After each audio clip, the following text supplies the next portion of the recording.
Arrêtez d'écouter le bruit médiatique et restez focalisé sur la seule question qui vaille aujourd'hui. Est-ce qu'on va atteindre le seuil de Chénoweth en Iran? Parce que si c'était le cas, ce serait un séisme géopolitique total. Ce serait une onde de choc qui balayerait 40 ans d'équilibre, qui redessinerait complètement le Moyen-Orient, les rapports de force mondiaux pendant peut-être un demi-siècle à venir. Pour bien comprendre, entrons dans la tête des Israéliens et des Américains. Quels étaient les 3 buts de guerre recherchés? Donc on le sait, neutraliser l'atome. Donc gros coup dur porté déjà en 2025 et là rebelote. Donc voilà, les capacités nucléaires de l'Iran sont balayées pour un bon moment et ça c'est une très grande victoire pour Israël qui voyait ça comme une menace existentielle. Deuxième grand but de guerre, la fin de l'impunité. Et là aussi c'est fait. On l'avait vu avec Maduro, maintenant on voit avec l'élimination d'Ali Khamenei. Ils ont montré que personne ne pouvait se cacher, qu'il n'y avait aucun bunker qui était assez profond pour se planquer. Et donc on a bien compris, le message est très clair. Donc là aussi c'est un gros succès en termes d'objectifs de guerre. Mais il reste le troisième objectif, c'est celui du basculement de régime. Est-ce que ce régime va tomber ou pas? Donc Netanyahou et Trump ne le voyaient pas comme l'objectif absolu, mais ce serait quand même une très très belle cerise sur le gâteau. Alors est-ce qu'il va y avoir un basculement de régime? De quoi ça dépend? Eh bien historiquement, on a observé un seuil mathématique à partir duquel les régimes ne peuvent plus tenir. C'est le seuil de Chénoweth, autrement appelé la règle des 3,5%. Donc ça normalement ça marche historiquement, mais vous allez voir que dans le cas de l'Iran, c'est un seuil qui suffit pas en lui-même. En fait, il va falloir un élément de plus pour que tout bascule. Commençons par la règle de Chénoweth. C'est une règle qui dit qu'aucun régime ne résiste si 3,5% de sa population manifeste de façon active. Donc dites-vous bien que si vous voyez qu'il y a 3 millions de personnes qui manifestent en Iran sur la durée, le régime devrait tomber. Sauf qu'on parle de l'Iran. Donc un pays dans lequel le gouvernement est devenu expert en contestation de contestation. Et il est très fort pour empêcher les Iraniens d'arriver à ce seuil. Et le cas échéant, s'ils arrivent vraiment à ce seuil, il va faire en sorte que ce soit pas suffisant. Et pour ça, on l'a vu, ils utilisent les massacres de masse, ils coupent tout ce qui est numérique, ils embauchent des milices, etc.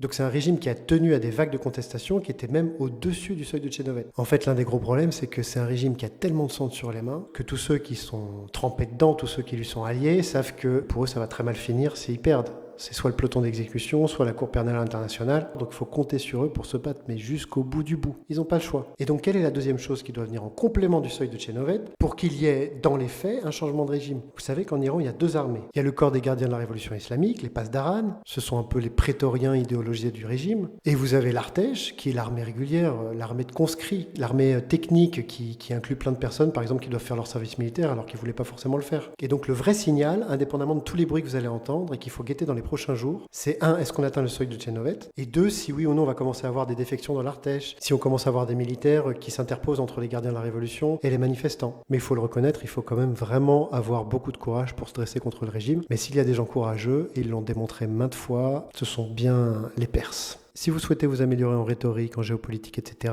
pensez à tester votre souveraineté sur patricedarras.fr.